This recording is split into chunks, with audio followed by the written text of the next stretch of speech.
Hi, my name's Paul Tilstone, and I'm here in conversation today with Hank Benedetti from American Airlines.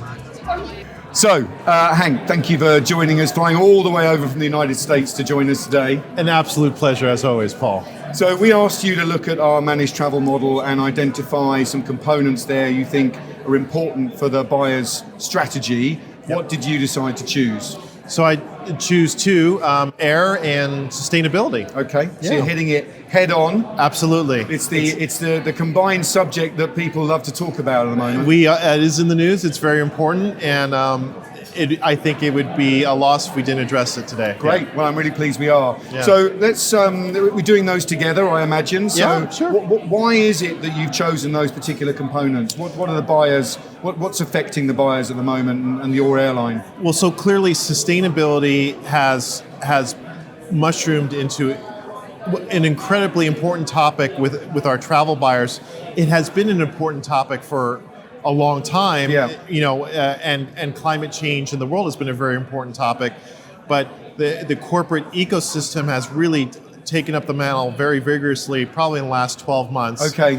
And there is a desire for information from our buyers about what we are doing, American Airlines, but also about sustainability, Yeah. but really also the broader industry, and we're trying to be helpful on both those paths whenever possible. I've always thought, because there's, one of the things is getting the information on the carbon that the airline Yes. emits at the point of sale. Yeah. But one of the challenges is it doesn't matter whether it's American Airlines or your competitor, the carbon amounts are exactly the same because it's just standard data. And I think love to see something that shows that if American Airlines has a more efficient fleet or uses fuel better or has higher occupancy and therefore it's a more efficient use of fuel, that's demonstrated at the point of sale. Do you think we'll ever get to that? I think we will. Okay. And I that's a great point, because up till now, a lot of the data on airline emissions is provided by manufacturers, Boeing and Yes, Airbus, correct? yes. Or organizations like ICAO. Yes. We're going to, and for American Airlines specifically, and for any airline like us that has purchased a new fleet or upgraded their fleet, it's in their interest to ensure that our fuel consumption, our carbon impact, is reflected in any booking path as quickly as possible in the future. Yeah, okay. And of course, sustainability goes far wider than just carbon emissions. That's right. It's everything else from plastics and... There's direct and there's indirect. Yes. All of that, yes. Yeah. So have you got an example of a couple of the behaviors as an airline that you're beginning to change to try and become a more sustainable option? Well, the first thing you need to do to be sustainable is to measure, Okay. and understand your progress. Yeah. And so, and to hire an expert to oversee all this. Yeah. So we hired a global head of sustainability recently. Her name is Jill Blickstein. She came to us from JP Morgan Chase, so totally outside the airline Right. industry. Her focus and expertise is in sustainability, and she's in the process right now of understanding our imprint. I mean, we, like most large companies, we publish an annual CSR report, and so that does have our direct carbon imprint, but to your what we just talked about, we have a large indirect footprint as well. In the supply chain, In the supply chain. Yeah. And so we have to measure what we're doing. But to answer your question about what specifically we're doing, probably the largest example has to do with the fact that we've purchased 500 new airplanes in the last 7 years and taken delivery of 500 new airplanes. And the truth is that any airplane that is new, even though you may have a 20-year-old airplane and may upgrade the interiors, the fuel consumption is governed by the engines. Yes. And when you have the newer engine technology, every generation of engines is going to consume about 20% less fuel than the previous generation. And so because we have so many new airplanes in our fleet, we are consuming less, per mile, seat mile, I guess, than our competitors are. And so that's probably the biggest thing that any airline could do is to improve and lessen the amount of carbon-based fuel that they consume. Yes.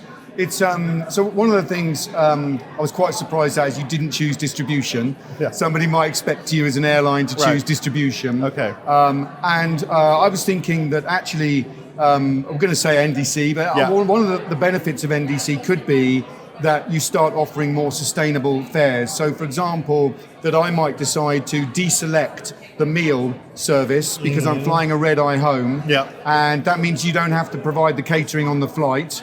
I mean, I guess you've got to have a reserve just in case somebody changes their mind, but that means less weight, which means less fuel, which means I'm being a better flyer. Do you see NDC as helping in sustainability? Do you see the two actually have a match in some way? Let me address something why I didn't select Okay, distribution yeah, first, please.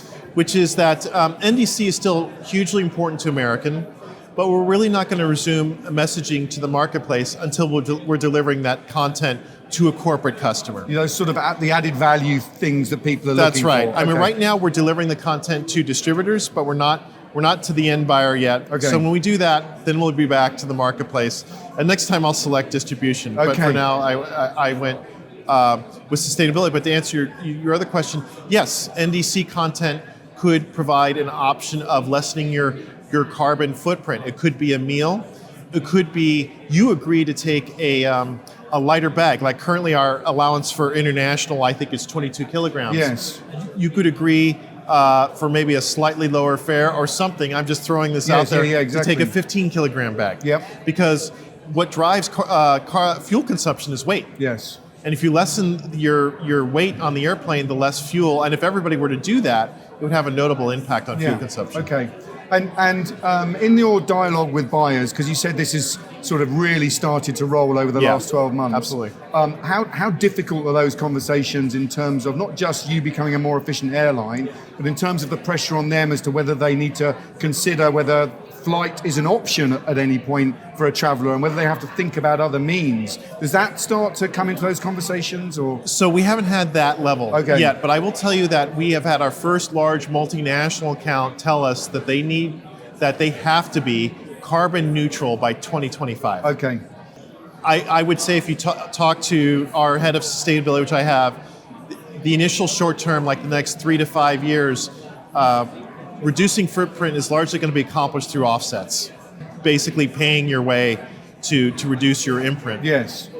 Footprint. And then after that, there will be more advanced technologies like plant-based fuel, other things that will allow us to get closer to our goal of the industry has a goal of being carbon neutral by 2050. I don't think 2050 is acceptable in really anyone's mind. Okay. I would say the track record of the airline industry, if you look at consumption over the last 20 years, is excellent, but no one wants to know about the last 20 years. People want action and progress and now. And so we're trying to get to that as soon as we can. That's excellent. And how do you, in those conversations with buyers, what are your recommendations that a buyer needs to start thinking about now? So, for example, you've talked about offsetting. Yeah. And I know there's some criticism of offsetting. I have a slightly different view, which is you're adding cost into the process. Yeah. When you add cost in, it focuses your mind how to reduce that cost. So I think the combination of that and a 2025 target drives behavior change. What else are you seeing the buyers focusing on, and what guidance would you give to travel managers who want to rethink their travel strategy and include sustainability and aviation components?